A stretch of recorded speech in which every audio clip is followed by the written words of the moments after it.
tutti, oggi parliamo di stablecoin, sarà l'argomento principale di questi video.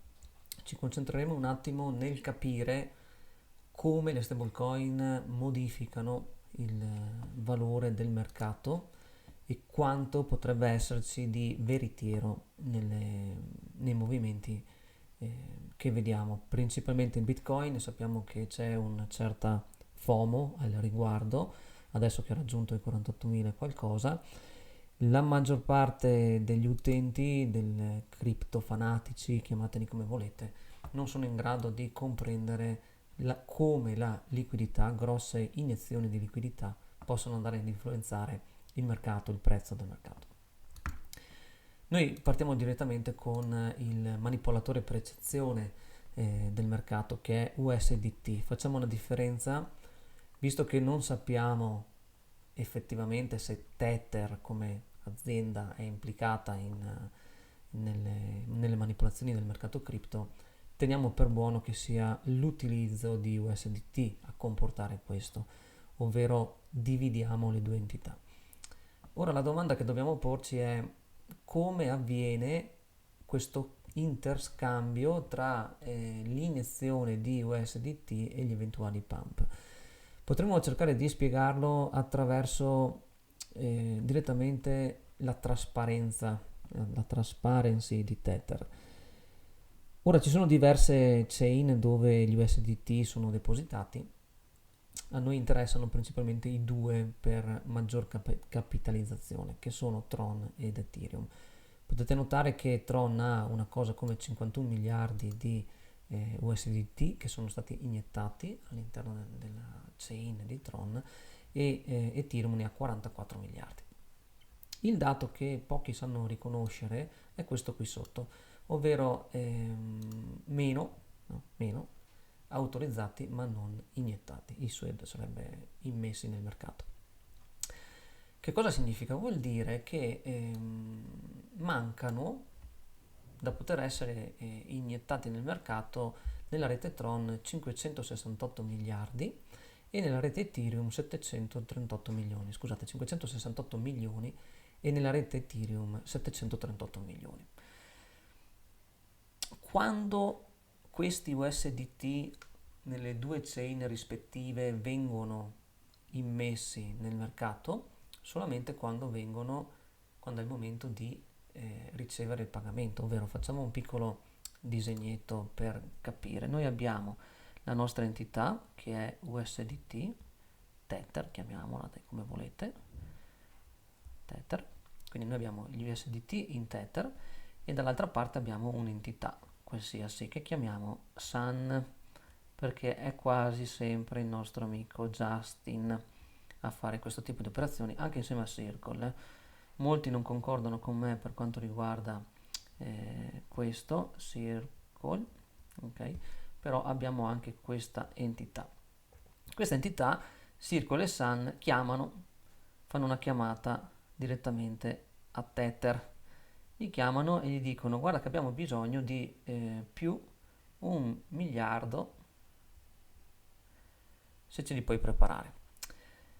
Tether a questo punto attiva la stampante e stampa più 1 miliardo di USDT. Questi USDT che vengono stampati, eccoli qua, in realtà non possono essere immessi nel mercato fino a quando le nostre due entità, quindi Sun e Circle, non inviano a Tether i soldi veri, il fiat. Quindi nel frattempo Tether si tira avanti e produce questo miliardo di USDT. Questo miliardo di USDT noi lo vediamo che è prodotto qua. Quindi abbiamo attualmente 568 milioni, 738 milioni. Ad un certo punto quelli di Circle fanno il money transfer, no, dalla banca, quindi dalla banca inviano alla banca di Tether il miliardo che è stato richiesto. Nel momento stesso in cui il miliardo arriva nelle casse di Tether, Tether a questo punto può sbloccare questi fondi, può sbloccare il miliardo USDT che vengono effettivamente sbloccati. Quando questi vengono sbloccati dal, diciamo, circolo chiuso in cui vive Tether, che sarebbe un po' la Treasury, come viene chiamata la Treasury, a questo punto il miliardo si stacca da qui e va a finire direttamente nel crypto market. Eccolo qua. Quindi va a finire nel crypto market, nel paniere del mercato. Quando finisce qui nel paniere del mercato, noi abbiamo improvvisamente che sono arrivati 1 miliardo di USDT. Solitamente Justin Sun, il nostro amico Justin Sun, li inietta attraverso la rete TRX, passano quasi principalmente per la rete TRX. Circoli invece un po' per TRX e un po' per Ethereum. Queste sono le entità che girano. Il nostro amico Tether può iniettare questi USDT in qualsiasi rete vogliono, loro non hanno troppe difficoltà perché tanto la loro stampante può fare un po' quello che vuole. Capito un attimo questo esempio? Ora, quando noi dobbiamo cercare di capire se il mercato è pronto oppure no per fare un pump, dobbiamo capire la differenza che passa tra il momento, tra virgolette, in cui questi USDT, USDC sono mintati, cioè vengono autorizzati come dice Tether, e invece il momento in cui effettivamente arrivano, piombano, vengono iniettati brutalmente all'interno del crypto market. Cosa vuol dire in termini reali?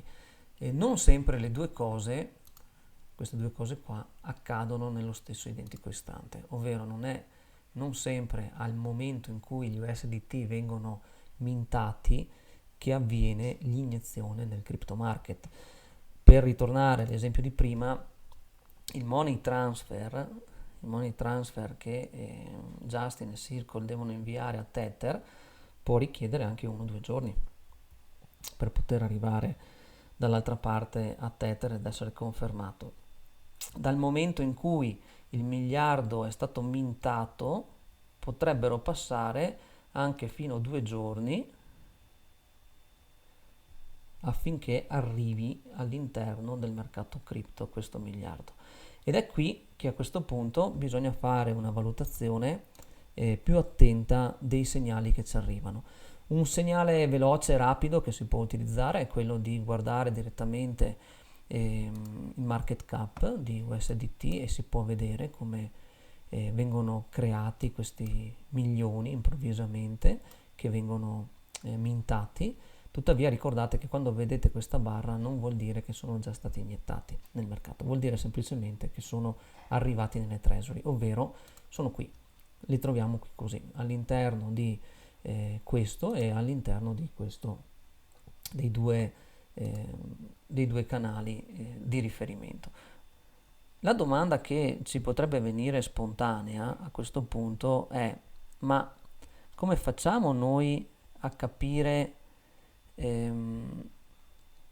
quando è il momento di acquistare, di vendere, di comprare, di evitare di entrare nel mercato? Che cosa sta accadendo? Intanto vediamo già un'incongruenza e questa incongruenza è alquanto sospetta. Qui così, che è stato aggiornato a ieri, su Ethereum Tether ci sta dicendo che loro hanno nella treasury 730 milioni, ma se noi andiamo a vedere la treasury di USDT non ci sono questi milioni qua. Ora questa qui come possiamo sapere se è per chain? Lo troviamo qui, no? USDT sono sulla rete Ethereum, quindi il 0575 il treasury ha attualmente un valore di 890 milioni di dollari, che non corrispondono proprio esattamente a questo, di poco però non corrispondono, quindi vuol dire che è stata fatta un'iniezione probabilmente che non è ancora stata aggiornata, ma noi abbiamo solo che Tether ha inviato a Bitfinex 40 milioni, quindi qua c'è già un'incongruenza, non è tantissimo, c'è una piccola incongruenza. Nella rete invece di Tron abbiamo che ci sono 568 milioni e questo dato corrisponde abbastanza bene. Poi ovviamente se andiamo a vedere le holdings per chain e in quale chain poi sono finite, forse è un po' più congruo quello che stiamo cercando di trovare. Vedete, 738 milioni e qui abbiamo 738 milioni. Quindi possiamo dire che attualmente di USDT abbiamo 738 più 568. Questo è ciò che abbiamo da parte di USDT. Ora passiamo all'argomento successivo, ovvero quando questi USDT verranno iniettati nel mercato, che cosa potrebbe accadere? Di solito accadono cose di questo tipo. Andiamo a vedere un attimo più da vicino nel giornaliero quanto implica il movimento in base di milioni delle USDT, e noi abbiamo questo. Abbiamo che a fronte di 700 milioni, 600 milioni iniettati, si va a fermare un eventuale drop del crypto market. Vedete qui così abbiamo il market che mentre stava cadendo ha avuto un sostegno, un mind di circa 470 milioni, è arrivato a meno 11% dal top e più o meno la caduta ha comportato circa un 15%. Nel totale, adesso parliamo anche un po' di USDC, Tether e USDC hanno iniettato circa 800 milioni, che poi a questi sono sommati altri 700, quindi siamo circa a un miliardo e mezzo iniettati improvvisamente nel mercato. Questi si chiamano riacquisti con la liquidità che hanno a disposizione. È un po' difficile capire se è liquidità vera oppure no, ma d'altra parte si parte sempre dal presupposto che non siano malevoli, e anche se non lo sappiamo, se effettivamente sono baked uno a uno, ne parleremo in un altro video. Con 1,5 miliardi circa, arrivando qua, dai, facciamo un attimo la media, noi abbiamo che sono stati in grado di pompare il mercato successivamente, poi aggiungendo altra liquidità, di un ulteriore 26%. Nel corso del periodo ne sono entrati altri. Queste due quote che abbiamo qui sono molto simili a quello che c'è di Treasury adesso.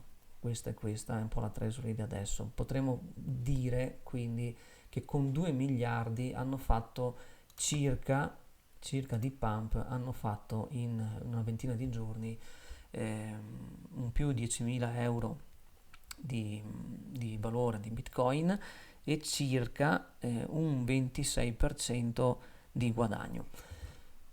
Questo dato andrebbe analizzato con più attenzione sul crypto market cap, in quanto ci dà una visione più importante del valore che una certa liquidità potrebbe comportare a fronte di un pump generico. Qui abbiamo sempre più o meno il nostro 20% di crescita nelle cripto a fronte di questi 2 miliardi che sono stati iniettati qua attorno, compresi anche un po' quelli di USDC. Sono sempre numeri a spanne.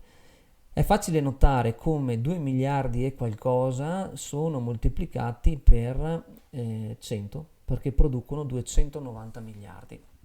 E questo è un ottimo spunto di ragionamento se si riesce a comprendere non il momento in cui viene autorizzata la stampa di questi dollari finti, di questi token, ma il momento in cui questi vengono iniettati nel sistema. Questa è un po' una spiegazione di come funziona il crypto market. Se avete domande o osservazioni da fare a riguardo, sono a vostra disposizione. Ci sentiamo al prossimo video.